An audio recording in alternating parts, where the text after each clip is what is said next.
Morning students.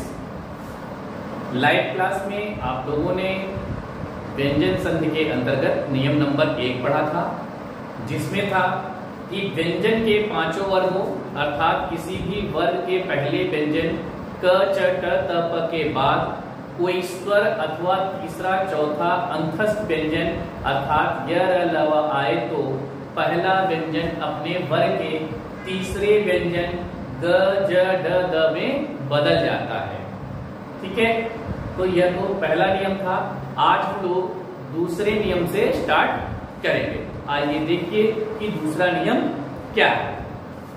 दूसरा नियम है वर्ग के पहले वर्ण के बाद, यानी किसी भी वर्ग के पहले वर्ण के बाद यदि म क्या है, म या न हो, म या न हो तो पहला वर्ण उसी वर्ग के पांचवें वर्ण में बदल जाता है।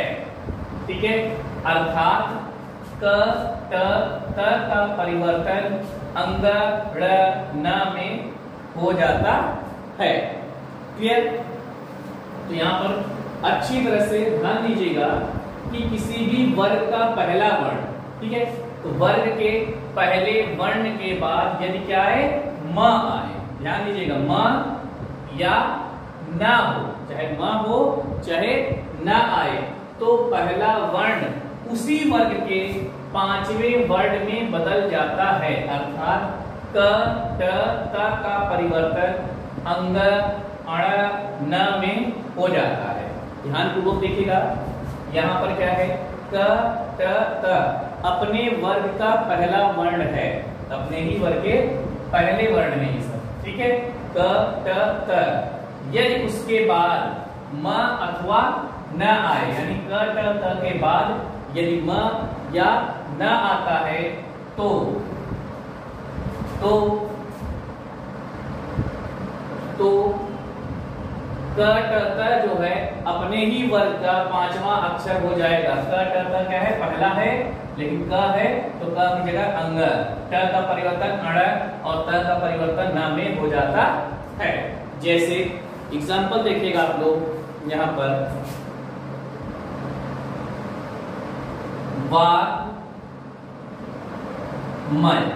ठीक है, अब ध्यान दो, देखिए जो क है यह अपने वर्ग का पहला अक्षर है, अपने वर्ग का पहला वर्ण है। ठीक, और नियम क्या कह रहा है कि पहले वर्ण के बाद यदि म आए तो क जो है बदल कर क्या हो जाएगा, अंग, अपने ही वर्ग का पांचवा अक्षर हो जाएगा, अपने ही वर्ग का पांचवा अक्षर अर्थात अंगा में इसका परिवर्तन हो जाएगा। किसमें परिवर्तन हो जाएगा, अंगा में इसका परिवर्तन हो जाएगा। और इस प्रकार से इसे हम लिखेंगे वांग्मय, वांग्मय। क्लियर? वांग्मय। उसी प्रकार से यहां पर हम लोग देखेंगे कि एक अलग से उदाहरण हम लोग देखते हैं कि कैसे इसमें परिवर्तन इसका हो रहा है। ठीक है, जैसे एक और उदाहरण देखते हैं जिससे यहां बात करते हैं कि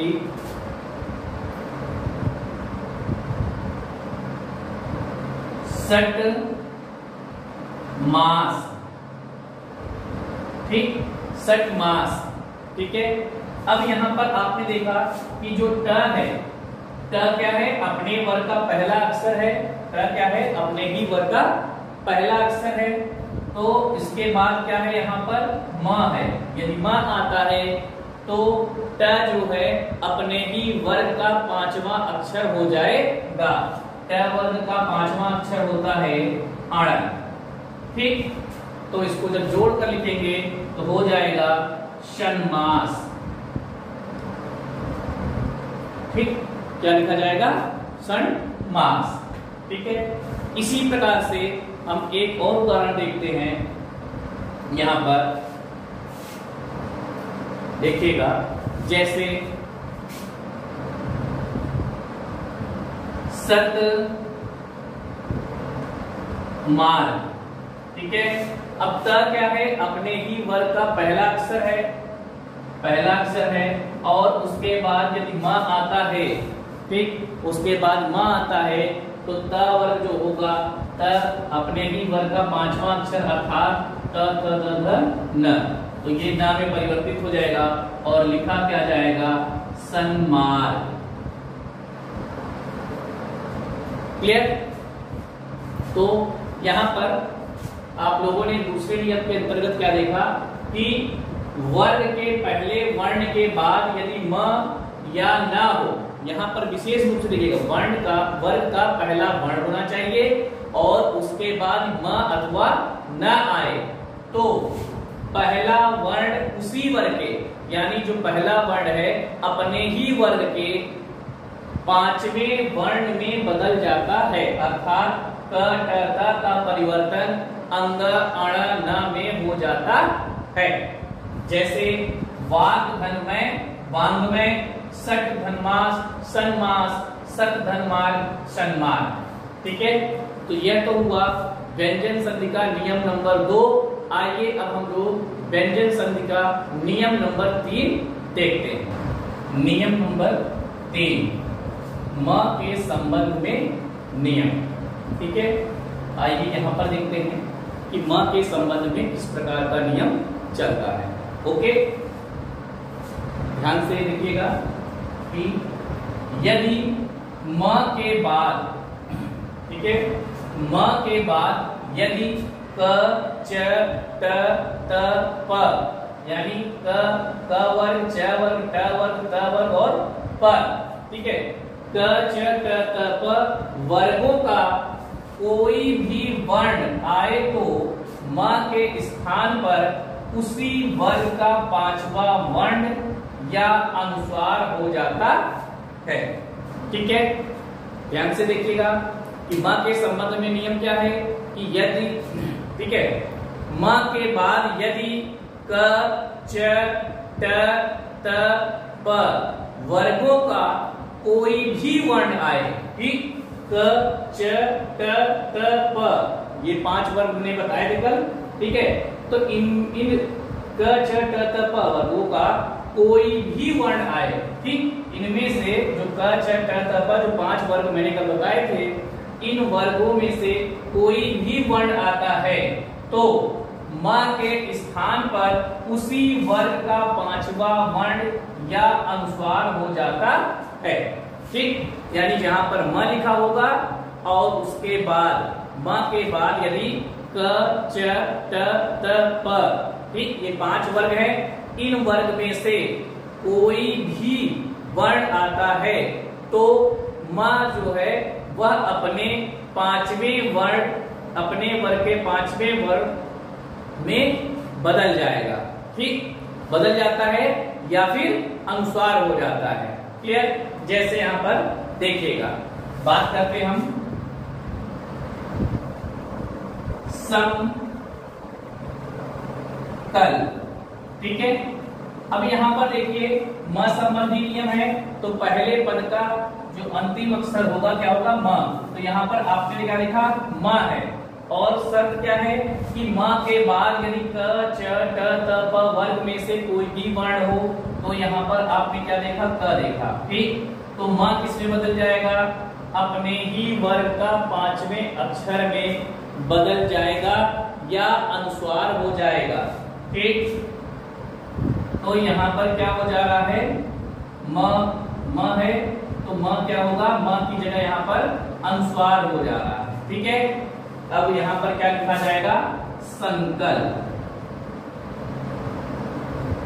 ठीक, नियम क्या कह रहा है कि म के बाद यदि क च ट त प वर्ग का कोई भी, ठीक है, कोई भी वर्गों का कोई भी वर्ण आता है तो म जो है अपने उससे 5वां वर्ण या तो अनुस्वार हो जाता है, म के स्थान पर उसी वर्ग का 5वां वर्ण या उससे अनुस्वार हो जाएगा। तो यहाँ पर क्या हुआ, अनुस्वार हो रहा है। यहाँ पर देखिए अनुस्वार, अनुस्वार हो गया। ठीक, संकल। आइए अगला उदाहरण देखते हैं इसी प्रकार से। यहाँ पर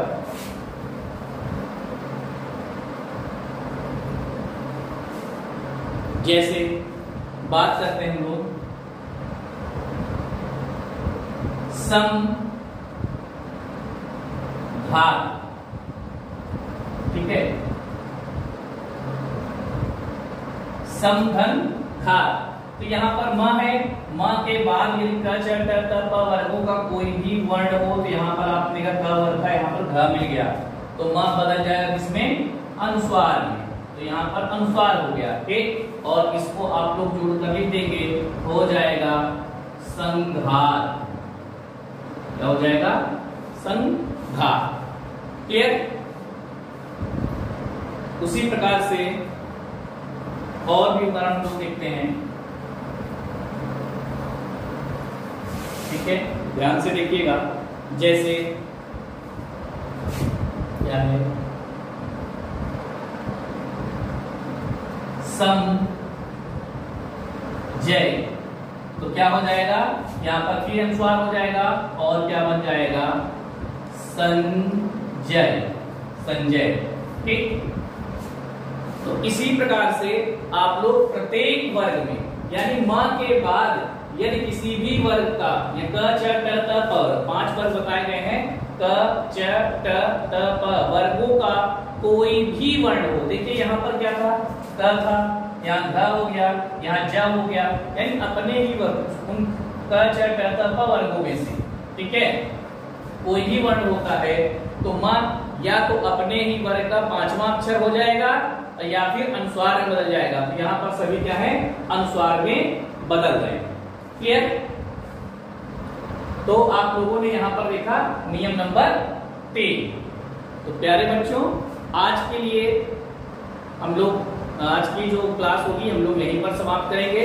आप लोग अपने क्लास वर्क कॉपी में व्यंजन संधि का नियम नंबर 2 और 3 जो मैंने आज बताए हैं उसको आप लोग अपनी कॉपी में करेंगे उदाहरण सहित। इसके अलावा व्यंजन संधि के नियम नंबर 2 और 3 से संबंधित आप लोग 5-5 उदाहरण गृह कार्य के रूप में लिखेंगे।